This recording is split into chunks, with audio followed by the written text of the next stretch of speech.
What's up, you guys? Welcome back to my channel. It is me, Kiera, and today I'm going to be showing you how to start your healthy gluten-free journey.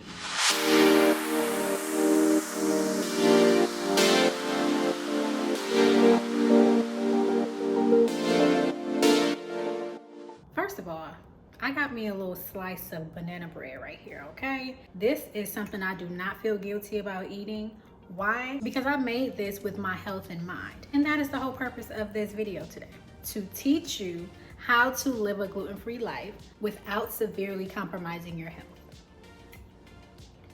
I get a bunch of questions about how I started my journey, how I maintain my journey, things of the like. I understand that a lot of people just don't know where to start.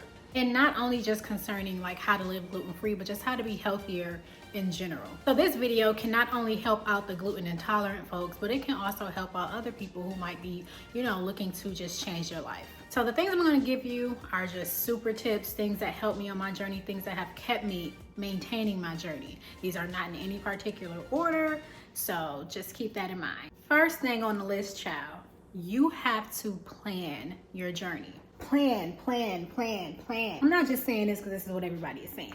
Literally, if you are trying to maintain a healthier lifestyle or just switch over, you have to see what it is that you're doing. I have daily planning and then I have a monthly planner as well. So this helps me keep track of what it is that I'm doing. I have to plan when I'm going to the grocery store, what I'm eating so that I know what to buy from the grocery store. I have to make sure that I have a meal plan schedule so that I can know, okay, what is it that I feel like eating? Is it spaghetti? Is it a salad? Is it a soup? Is it gluten-free burgers?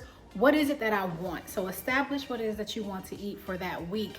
Go to the grocery store, get your items, come back home. Personally, I prefer not to eat the same thing for more than 2 to 3 days. There was a point in time in my life where I didn't care about how many days I ate a certain thing. But as I've gotten older, I've realized that I need some variety in my diet because I'm not so much focused on I gotta lose weight, which is what we do when we meal prep and we eat the same thing every single day. These days, I am genuinely concerned about my health, but I'm also concerned about maintaining a lifestyle. I cannot maintain eating chicken, broccoli, and rice every single day. I cannot maintain eating salmon, asparagus, and sweet potatoes every single day. So if you've been following me, you see that there is so much variety in my diet. The way that I do that is I plan for that. Designate a time out of your day, out of your schedule for sitting down and actually thinking about what it is that you want.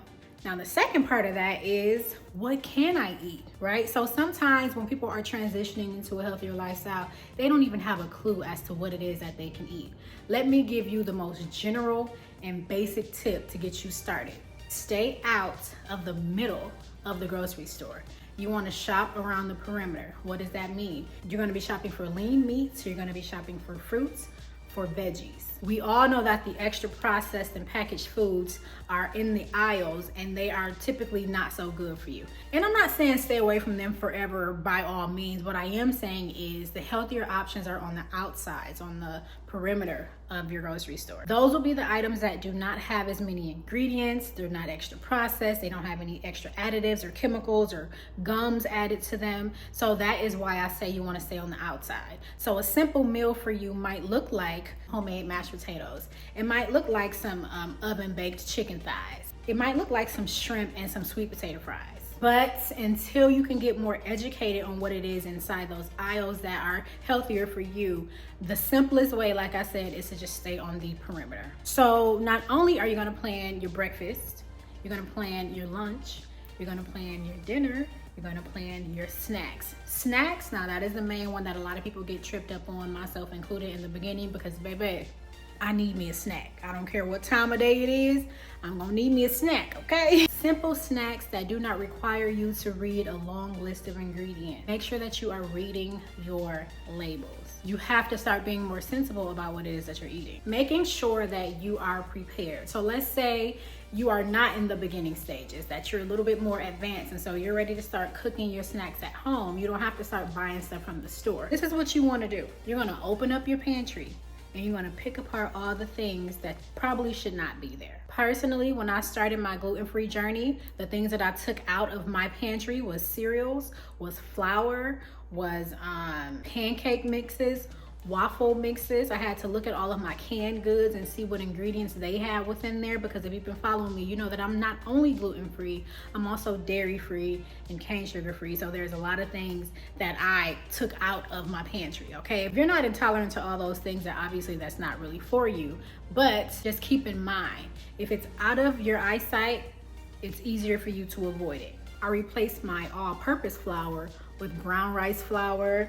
I have sweet potato flour, I have banana flour, I have buckwheat flour. I went ahead and took out that white cane sugar, that big bag of sugar that I had, and replaced it with date sugar. So when I'm doing my baking, I'm not using the ingredients that cause me inflammation. I'm not using the ingredients that are going to add weight gain or interrupt my body's normal functions. So that's just another step. Removing from your fridge and from your pantries and your cabinets the things that no longer serve your body. This is just the simple stuff on how you get started, okay? So let's do a real quick recap, all right? So you are going to plan what you're eating. After you plan what it is that you want to eat, you're going to plan a day to go to the grocery store.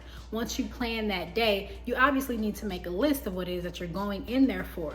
You do not want to go into the grocery store blindly. You do not want to go into the grocery store without a plan as somebody who is trying to switch to a healthier lifestyle.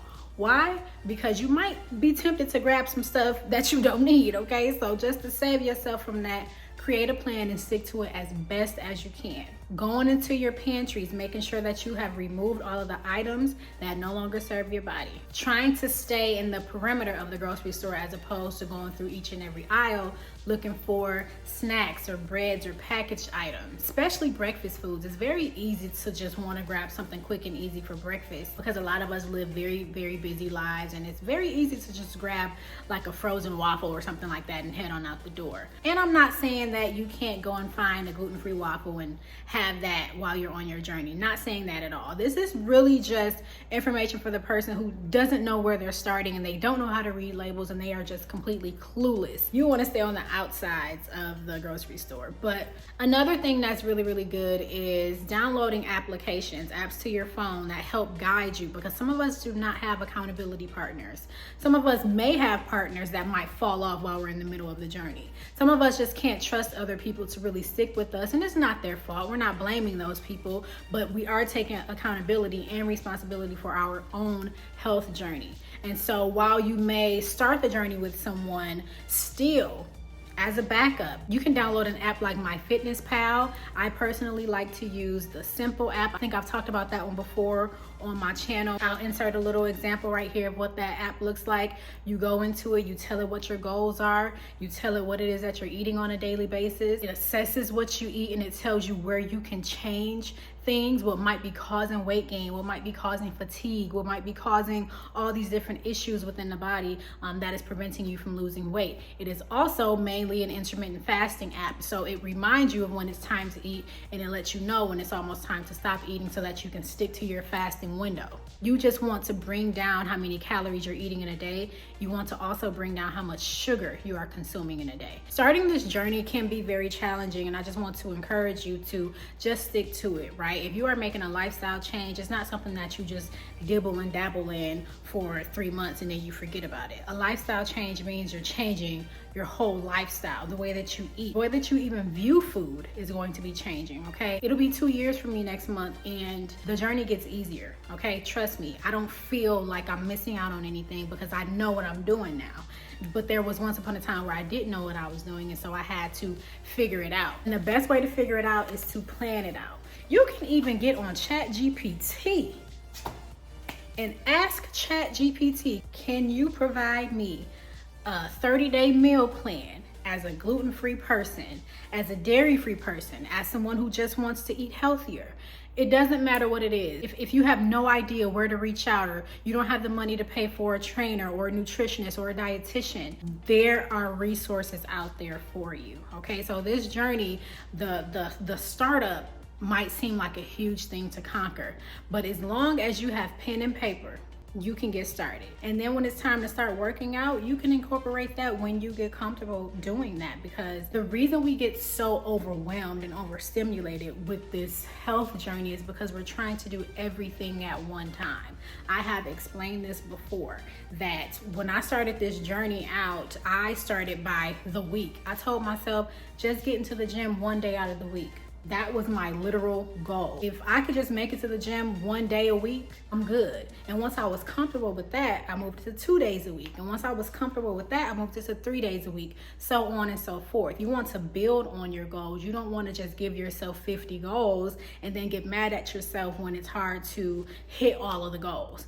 That's unrealistic and it's anxiety inducing. And so you don't want to do that to yourself, because then it starts to make you associate being healthier with work, with being tired, with being frustrated. And we do not want to look at a healthier lifestyle, or the attempt at a healthier lifestyle, as something negative or something that we want to run from. That's not how we want to view that. And I'm just telling you right now, because you already know I'm a Jesus girly. That is the enemy trying to keep you on that path that you are going on. Because the enemy knows that you've been trapped there for a long time, and you getting out could mean so much for your purpose. It can mean so much for your family. It can mean so much for your future. It's been done before.